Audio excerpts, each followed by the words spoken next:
aking tatay po, sa kasalukuyan, ay 86 na taong gulang.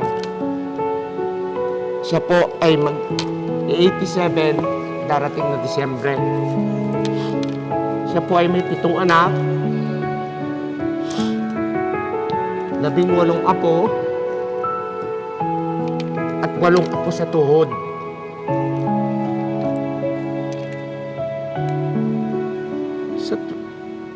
Sa araw-araw po,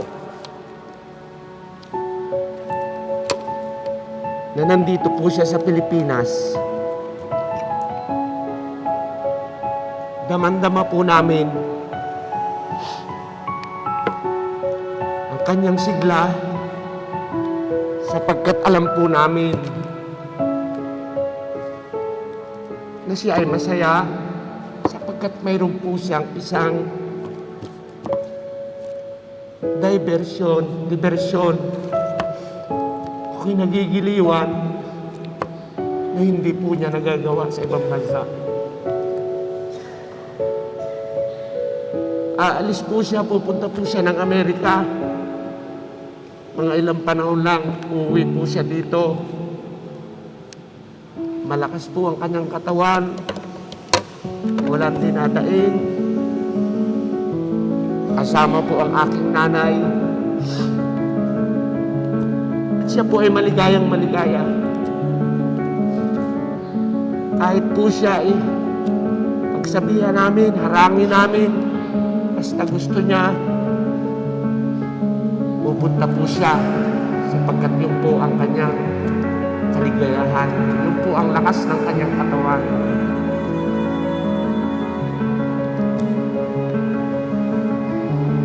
Sa tuwing nandito po siya, ako po parating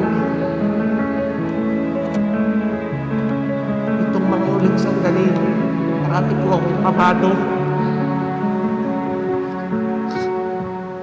sapagkat sa lahat po ng sandali, ang aking nanay, magaling po siyang mag-cellphone. Kahit anong oras, matawag po siya sa messenger. Parati po siyang may load. Sinasabi niya po sa akin yung nararamdaman ni tatay.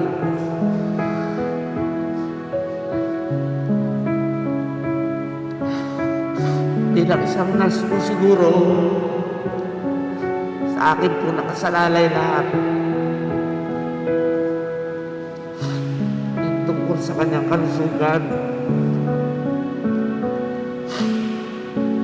Nagpapasalamat na rin po ako sapagkat sa lahat po naman ang aking sinasabi, siguro po dahil ako nga po ay anak niya na nurse, sa akin lamang po siya naniniwala basta tungkol po sa lagay ng katawan. Itong mahuling sandali po, lagi niya po sinasabi, malapit na raw siyang mamatay. Sinasabi po naman namin, malakas ang patay. Patuloy pang lumakad. Saan-saan pa siya nakakarating. Subalit dito pong mga huling araw ng buwan, unti-unti na po namin nakitaan talaga siya ay nanghihina. Minsan po ayaw niya nang kumain. Nagpapasalamat na rin po kami sapagkat napasama po namin siya ng matagal. At nagpapasalamat natin po sapagkat alam po natin sa panahon ngayon, ang namamatay ay ina-antigen po. Siya po ay negative. At salamat po, nakasama po namin ng ilang araw sa kanya pong burol. At kami po sa pamilya Hanolo, kasama po ang aking mga kapatid, kasama po si nanay, kasama po ang kanyang mga apo. Nagpapasalamat po sa inyong lahat dito po sa bayan ng Kalintahan. kanya pong mga kamag-anak, kaibigan, kasama po sa kanyang libangan, sa kanyang mga kasabong hanggang sa uling sandali po hindi rin siya iniwan. Masaya po kami kagabi sapagkat kasama nga rin po namin ang kanyang mga kasamahan. Kami po ay nagpapasalamat sa inyong mga dasal, sa inyong mga suporta, sa mga pinansyal na tulong, sa lahat-lahat po ng ibinigay niyo sa aming pagmamahal sa loob ng ilang araw ng aming ang tatay ko ay nakaburol. Maraming salamat po sa